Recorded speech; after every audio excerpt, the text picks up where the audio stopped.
Oke, assalamualaikum warahmatullahi wabarakatuh, lur. Ketemu lagi ya di sini ada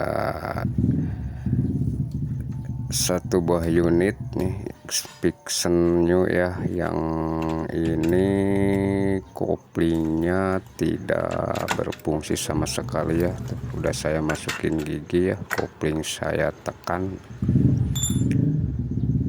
setelan sudah hampir pol ya, tapi ini motor tidak mau play ya, atau tidak mau dikopling tuh. Udah saya masukin gigi ya, kopling tuasnya saya tekan dari atas, tetap tidak mau ngopling ya. Setelah saya buka olinya ya, ternyata ini olinya kayak kopi mik, lur. Oke, ini saya buka dulu ya cover bagian koplingnya. Kalau dilihat dari penampakan oli ya, lur ya, ini oli bisa dipastikan ya bercampur dengan air radiator ya. Dapat dipastikan air radiatornya ini bocor atau rembes ya, bisa melalui packing blocknya ya, atau bisa melalui water pumpnya, sealnya mungkin bocor. Nah, di sini nampak ya, di bagian mesin tuh, di bagian dalamnya tuh ada bintik-bintiknya. Ini oli bercampur air. Kemungkinan kampasnya ini, kampas koplingnya lengket ya, jadi mengakibatkan kopling tidak berfungsi ya. Ketika motor dihidupkan keadaan netral ya, begitu masuk gigi ini motor malah rojol ya, jadi langsung jalan, tidak mau dikopling ya. Oke, kita buka dulu ya, lur ya.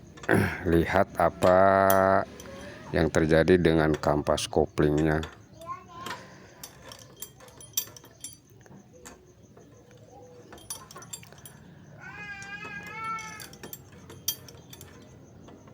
Oke, untuk pergantian seal water pump ya, lur, diusahakan pakai yang bagus ya, yang ori. Syukur-syukur diganti pakai water pump satu set aja ya, kalau memang mau bagus motornya.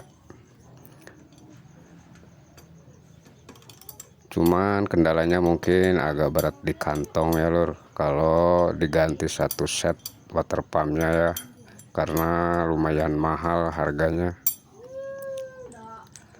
Setidaknya kalau tidak bisa beli satu set ya, diusahakan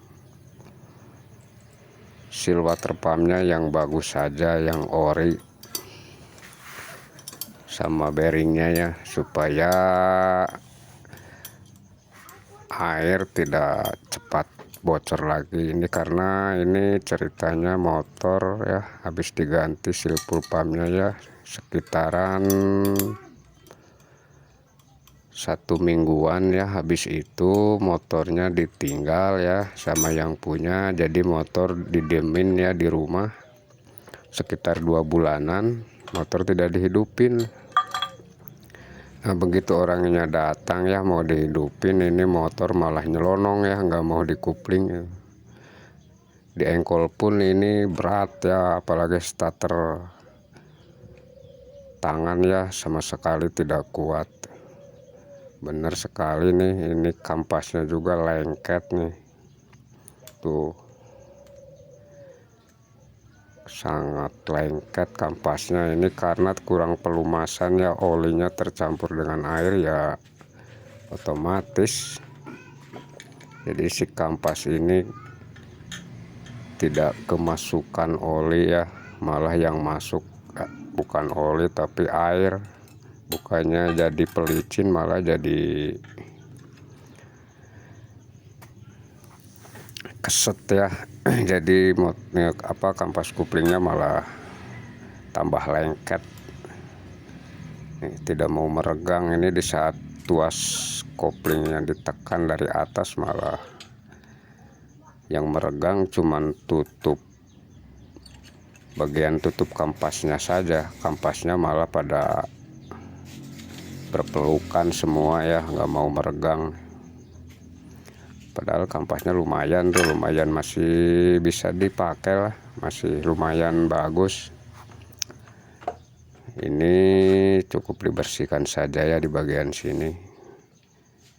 Nanti dikuras olinya supaya bersih ya dari sisa-sisa air yang masuk ke dalam bak mesin ini. Ini diputar-putar pun agak seret ya, karena banyak air di dalam. Ini gotringnya jangan lupa lur, jangan lupa hilang ya. Nih saya simpan saja. Tuh, ini agak seret sebenarnya ini, karena kemasukan air terlalu banyak sampai habis air di radiatornya.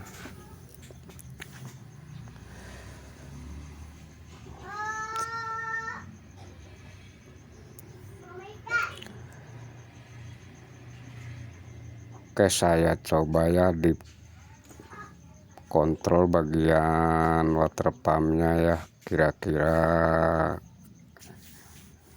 apa benar dari water pump yang bocor atau dari packing bloknya yang bocor ya lur.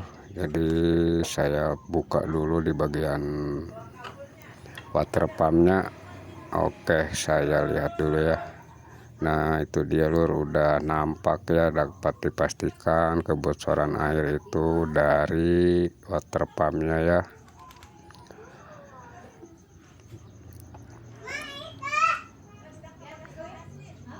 Di sini nampak tuh pada bergelembung air tuh, kotoran juga tuh pada nempel ya di bagian water pumpnya. Ini bearingnya juga udah kelihatan karat itu. Terus kemudian ya yang bikin engkolnya ini terasa berat, apalagi double starternya ya sama sekali tidak mampu memutarkan dinamo ya. Ini ternyata di bagian dekompresinya ini kadang-kadang macet nih lur. Tuh. Saya tekan-tekan tadi, malah pas saya buka ini macet sebenarnya. Nah saya udah tekan-tekan lagi ya. Tuh. Ini karena tidak ada pelumasan, jadi memang seret ya jadinya. Otomatis ya engkolan motor ya, starter jadi berat ya. Oke lur, sambil nunggu ya, nunggu si yang punya ini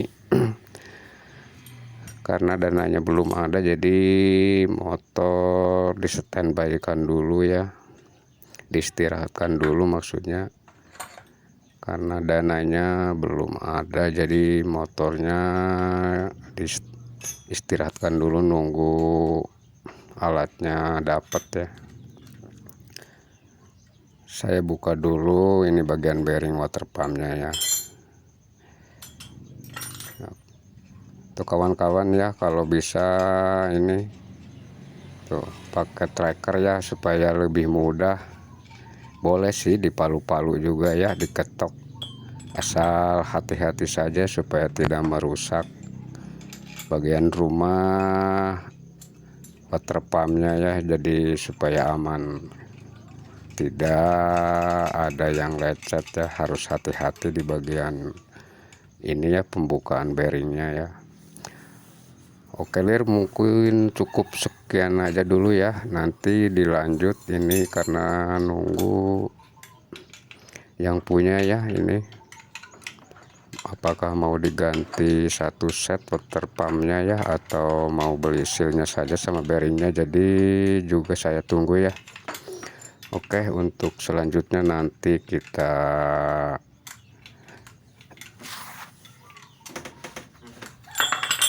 videokan lagi ya untuk berikutnya kalau sudah ada alatnya datang ya.